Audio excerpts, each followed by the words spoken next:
YOLO!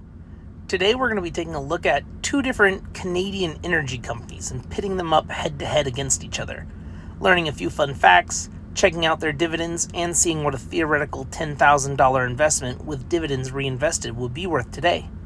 As always, I'm not a financial advisor or fiduciary, so do your own due diligence. This is for entertainment and educational purposes only. Also, one thing, I wanted to say a quick shout out to Zyktier, I hope that's how you pronounce your username, for giving them the idea for today's video. Starting us off today, we have Cenovus Energy Incorporated, ticker symbol CVE, currently sitting at $17.77 a share. CVE is a Canadian integrated energy company focused on oil sands production, conventional oil and natural gas, as well as refining. Cenovus is actually ahead of the game in terms of energy extraction from the earth, as they are pioneering a new technology called SAGD. SAGD. It stands for Steam-Assisted Gravity Drainage. It's a technology that allows the oil sands butane to flow like syrup underground before it's being extracted and pumped to the surface. Now, having access to the natural resources is well and good, but if you don't have the refineries to back it up, it's not really that useful. That's where Cenovus is once again one step ahead of the competition. They have different joint ventures and acquisitions in U.S. refineries, which allows them to circumnavigate some of the more messy geopolitical events going on today. They have locations in places like Illinois and Texas for their refineries, which also allows them to have access to the U.S. markets, a very large and economically viable customer base. And in 2021, Cenovus completed a major merger with Big Husky Energy, instantly transforming it into one of Canada's largest integrated energy companies and diversifying its operations at the same time. All these things have led to them being able to produce around $3.1 billion with a B, dollars last year in revenue. However, in the year before, they had $4.1 billion. So they did have a net loss of $1 billion from 2023 to 2024, which is something to take into consideration before investing in a company like this. However, they still have been able to pay a pretty good dividend. They currently pay 53 cents per share paid out quarterly. And these are all in Canadian dollars, not in USD. And now we take a look at their competitor, Canadian Natural Resources, ticker symbol CNQ, currently sitting at $32.69. CNQ is one of the largest independent crude oil and natural gas producers in the world, with a strong focus for their operations in Western Canada and the North Sea just off the shore of Africa. It has been estimated that they have enough natural resources to continue productions for decades upon decades. On top of that, CNQ is actually more environmentally friendly than some other energy companies, as they are a major participant in Canada's carbon capture quest. They have stored and successfully captured millions upon millions of tons of CO2 since 2015 alone. And they've been crushing it when it comes to revenue.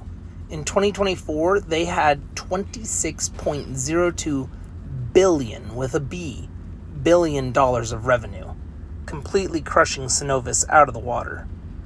And those billions of dollars, they've been able to happily pass those along to their shareholders in the form of dividends. CNQ currently pays a dividend of $2.26 per share paid out quarterly.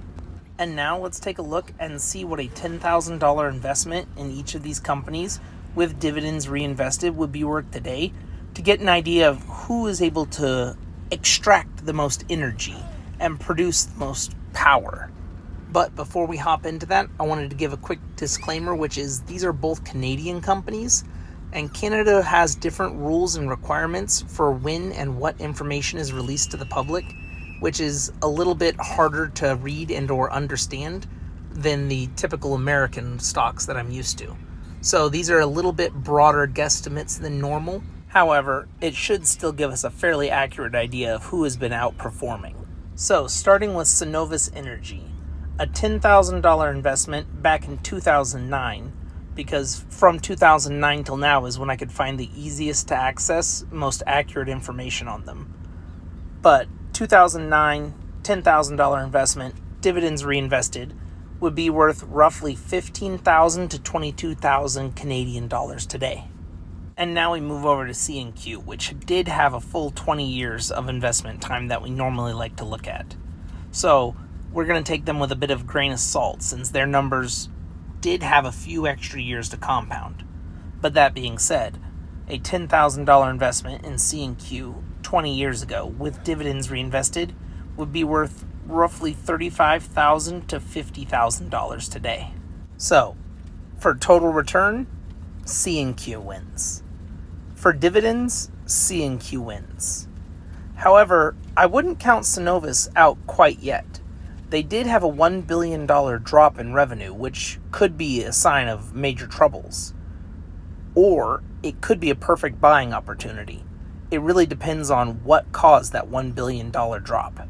On top of that, they have the refineries in America, and they're leading the way with new energy extraction tools. It could be worth a look into. But if I was to put my own money in this, I would probably put my money into CNQ and have Cenovus on the back burner, just kind of watching and seeing how it plays out. But let me know in the comments below if you own either of these companies or if you're thinking about getting into them. I think it's a great idea to invest in companies outside of America because as much as I love how simple and easy it is to understand American companies, or maybe that's all I've ever really looked at, so their reports are easier to read, it's important to diversify, especially if it's outside of the US, because that helps to lower your risk. It's like not keeping all your eggs in one basket. But thank you for watching. Don't forget to like, comment, and subscribe, and maybe suggest an idea for a future video so I can make one for you and give you a shout out in the comments. And as always, I'll catch you on the flip side.